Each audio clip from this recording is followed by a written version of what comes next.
नमस्कार साथियों मैं अधिवक्ता गौरव व्यास और आप देख रहे हैं शिक्षार्जन अकेडमी यूट्यूब चैनल। आज हम डिस्कस करेंगे धारा 227 दंड प्रक्रिया संहिता।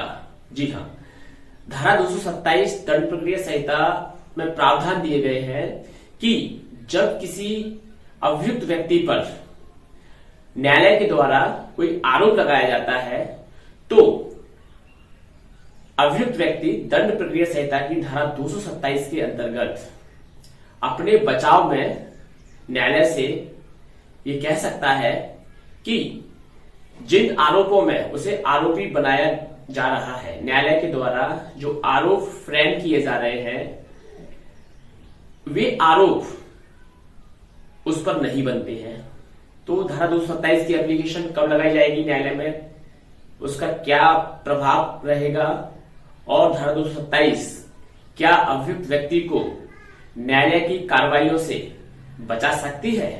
तो इन्हीं कुछ लीगल पॉइंट्स पर हम डिस्कस करेंगे आज के अपने इस वीडियो लेक्चर के माध्यम से।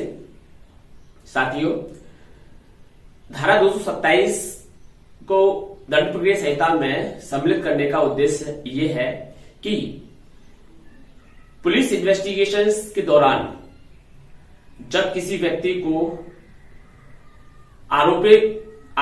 जब किसी व्यक्ति को न्यायालय में चार्जशीट फाइल की जाती है किसी व्यक्ति के खिलाफ फाइनली, जी हाँ, चार्जशीट फाइल करने से पहले धारा 227 को हम यूज नहीं कर सकते हैं। धारा 227 को यूज तभी किया जाएगा जब ऑनरेबल ट्रायल कोर्ट में पुलिस के द्वारा फाइनली चार्जशीट पेश कर दी जाती है, अपना अनुसंधान कंप्लीट करके न्यायालय को दे दिया जाता है। अभी ट्रायल स्टार्ट नहीं हुई है, चार्जशीट पेश हो जाने से न्यायालय में हमारी ट्रायल स्टार्ट नहीं होती है, यानी कि विचारण स्टार्ट नहीं होता है, जिसे हम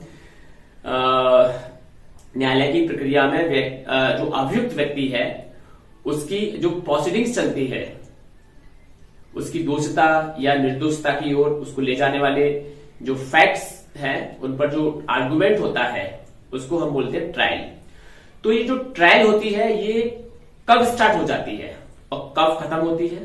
ट्रायल जैसे ही व्यक्ति पर न्यायालय के द्वारा आरोप लगाए जाते हैं, आरोप धारा 211 से 224 तक दंड प्रक्रिया संहिता में वर्णित किए गए हैं कि कैसे न्यायालय के द्वारा आरोपित व्यक्ति पर, मतलब जिसे एफआईआर में पुलिस के द्वारा अभियुक्त नामित किया गया है और उसके खिलाफ न्यायालय में चार्जशीट पेश की गई है, ऐसे व्यक्ति को ये अधिकार है कि वह न्यायालय में धारा 227 की एप्लीकेशन फाइल करे। धारा 227 की एप्लीकेशन में वे सभी ग्राउंड्स अभियुक्त व्यक्ति को लेने चाहिए जो उसे उन्मोचित कराने के लिए पर्याप्त है।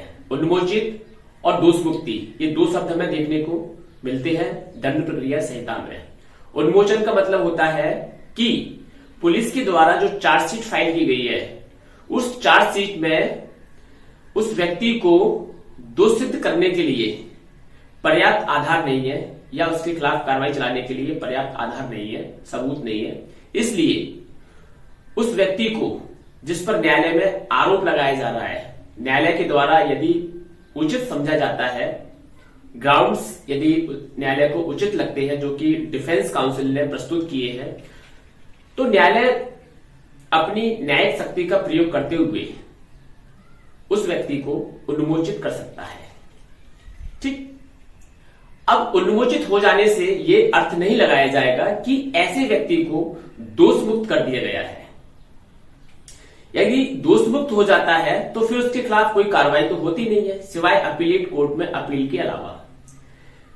यहां पर 227 में जब न्यायालय किसी व्यक्ति को उन्मोचित करता है, डिस्चार्ज करता है, तब पुलिस के लिए एक रास्ता खुला रहता है कि वह कोई फर्दर इन्वेस्टिगेशन करे और ऐसा कोई साक्ष्य जो उसे बाद फर्दर इन्वेस्टिगेशन में प्राप्त होता है वह प्रोसिक्यूशन के माध्यम से न्यायालय के समक्ष रख सकता है और उस व्यक्ति को जिसे न्यायालय ने धारा 227 की एप्लीकेशन के आधार पर डिस्चार्ज किया था, अब दोबारा से उसे न्यायालय में बुला सकता है और उसे न्यायिक कार्रवाइयों के अंतर्गत उसे विचारण का सामना करने के लिए, ट्रायल फेस करने के लिए कहा जाएगा।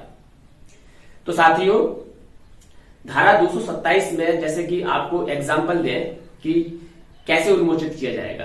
किसी व्यक्ति पर आरोप है कि उस व्यक्ति ने फलानी फलानी डेट में फलाने स्थान पर सो एंड सो किसी महिला के साथ कोई बलात्कार कार्य किया है।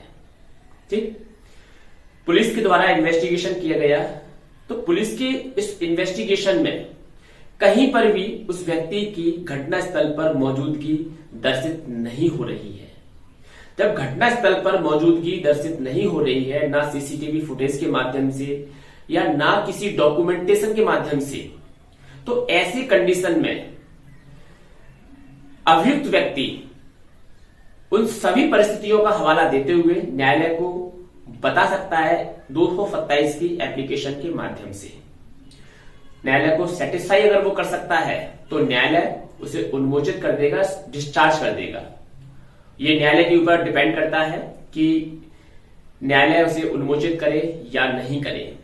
ये डिपेंड करेगा सर्कमस्टेंसेस पर, ये डिपेंड करेगा एविडेंस पर। तो साथियों, धारा 227 दंड प्रक्रिया संहिता आरोपी जो अभियुक्त व्यक्ति है उसे न्यायिक विचारण से बचने का एक मौका देती है।